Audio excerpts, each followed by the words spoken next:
प्यारे दोस्तों, एक खूबसूरत लड़की थी। उसे किसी लड़के से मोहब्बत हो गई।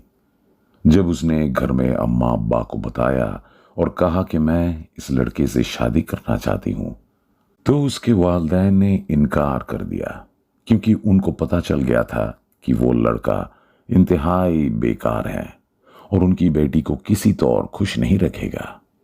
माँ बाप तो अपने बच्चों की भलाई ही चाहते हैं। वालिदैन का इनकार सुनकर लड़की को बहुत अफसोस हुआ और फिर उनका फैसला जाकर उस लड़के को सुना दिया और कहा, मेरे माँ बाप राजी नहीं है। लड़के ने लड़की से कहा, मैं तुमसे बेहद मोहब्बत करता हूं और तुम्हारे बगैर रह नहीं सकता। लड़के ने कहा, अगर हमारे माँ बाप नहीं मान रहे तो हम भाग कर शादी कर लेंगे। उसने लड़की से कहा, तुम रात को 2 बजे कब्रिस्तान के पास मेरा इंतजार करना।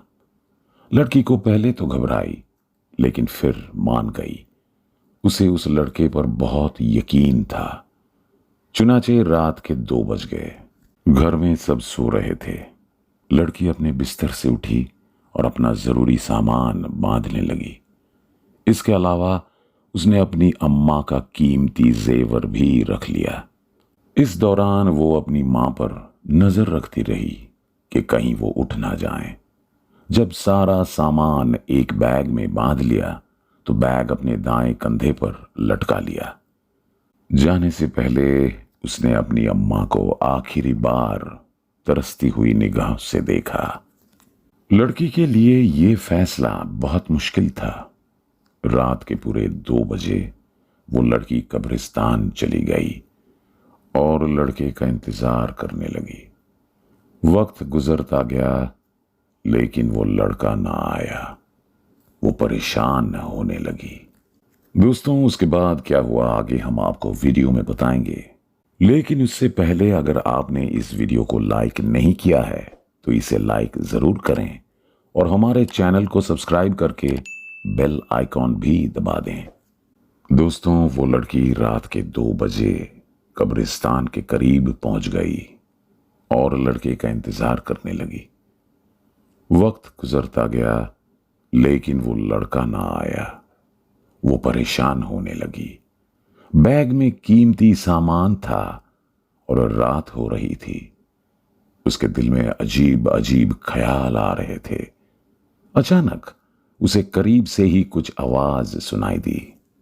उसने गर्दन मुड़ाकर देखा तो उसके सामने 2 कब्रें धीरे धीरे खुल रही थी। लड़की डर के मारे एक दरख्त के पीछे छुप गई। उसने देखा उन कब्रों से 2 लाशें निकल रही हैं जो जोर जोर से रो रही थी।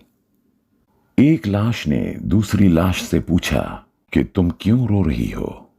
पहली लाश ने बताया, मैं एक लड़के से शादी करना चाहती थी। उसका नाम अख्तर था। मैं बहुत अमीर घराने से ताल्लुक रखती थी और बहुत ज्यादा बदअखलाक थी।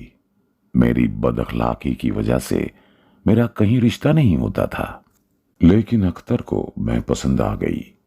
जब मैंने अपने वालिदैन से कहा मैं अख्तर से शादी करना चाहती हूं, तो उन्होंने मुझे समझाया कि अख्तर गरीब हैं, लेकिन मैंने कहा अगर शादी करूंगी तो अख्तर ही से करूंगी।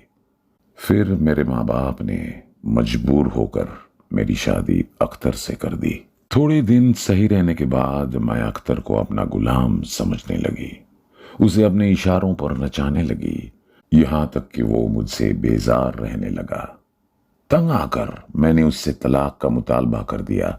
उसने भी बगैर किसी झिझक के मुझे तलाक दे दी। वक्त गुजरता गया और मेरे अम्मा अब्बा की वफात हो गई। बहन भाइयों से मेरा बोझ बर्दाश्त ना हुआ और मुझे घर से बाहर निकाल दिया। अब मेरा कोई ठिकाना ना था। मैंने फिर सोचा मुझे किसी पर बोझ नहीं बनना चाहिए, तो मैं रेल की पटरी पर आकर लेट गई और ट्रेन ने मुझे कुचल डाला और तब से ही मैं ये अजाब काट रही हूं। फिर उसने दूसरी लाश से पूछा, तुम बताओ तुम यहां क्या कर रही हो? तो दूसरी लाश ने अपना किस्सा सुनाना शुरू किया। उसने बताया, मैं भी एक अमीर माँ बाप की औलाद थी और मुझे एक लड़का पसंद आ गया जिसका नाम शाहीन था। उस वक्त मेरी आंखों पर मोहब्बत की पट्टी बंधी हुई थी, इसलिए उसका असल चेहरा ना देख पाई।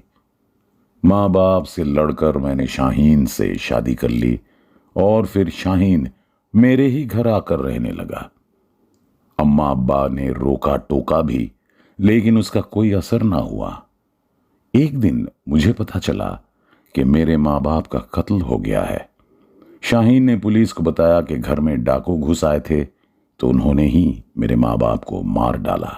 इसके बाद मैं गुमसुम रहने लगी थी। एक रात शाहीन आया और अपने साथ एक लड़की और बच्चा भी लेकर आया और मुझसे कहा, ये मेरे बीवी बच्चे हैं और आज से यहीं रहेंगे। मेरे पैरों तले से जमीन निकल गई। मुझे नहीं पता था कि शाहीन पहले से शादीशुदा है और फिर आए दिन हमारा झगड़ा रहने लगा। एक दिन झगड़े के दौरान शाहीन ने कहा, मैं तुम्हारा भी बिल्कुल इसी तरह कत्ल कर दूंगा जैसे तुम्हारे माँ बाप का किया था। ये सुनकर मेरे होश उड़ गए। मैं इंतकाम की आग में जलने लगी। मौका देखकर मैंने शाहीन और उसकी बीवी बच्चों को कुल्हाड़ी से मार डाला और खुद भी खुदकुशी कर ली। मैं इसलिए यहां पर हूं। दोनों लाशों ने फिर से रोना शुरू कर दिया और फिर अपनी अपनी कब्रों में वापस चली गई। दोनों लाशों की बात सुनकर लड़की ने वहां से दौड़ लगा दी। उसे नहीं पता था कि वो कहां जा रही हैं। उसे बस इतना ही पता था कि उसे अपने घर जाना है। भागने के दौरान ही उसके पैर को ठोकर लगी और वो एक खुली कब्र में जा गिरी। उसने रोना शुरू कर दिया और मदद के लिए पुकारने लगी। उसका दम घुट रहा था। उसे लग रहा था कि कब्र तंग हो रही है। उसे अपनी मां का मासूम चेहरा नजर आया तो वो और रोने लगी। इतने में अचानक उसे महसूस हुआ कि किसी ने उसके चेहरे पर पानी गिरा दिया है और कोई उसे आवाज दे रहा है। उसने आंखें खोली तो सामने अपनी मां को खड़ा पाया, जिन्होंने हाथ में पानी का गिलास पकड़ा हुआ था और वो उससे पूछ रही थी कि वो नींद में क्यों रो रही है। लड़की समझ गई कि वो नींद में थी। लड़की रोते हुए अपनी मां से लिपट गई। उसकी मां ने उसे अपने से अलग किया और जाकर नमाज पढ़ने का कहा। दुआ में वो लड़की बहुत रोई और अल्लाह ताला का शुक्र अदा किया कि वो गुमराही से बच गई।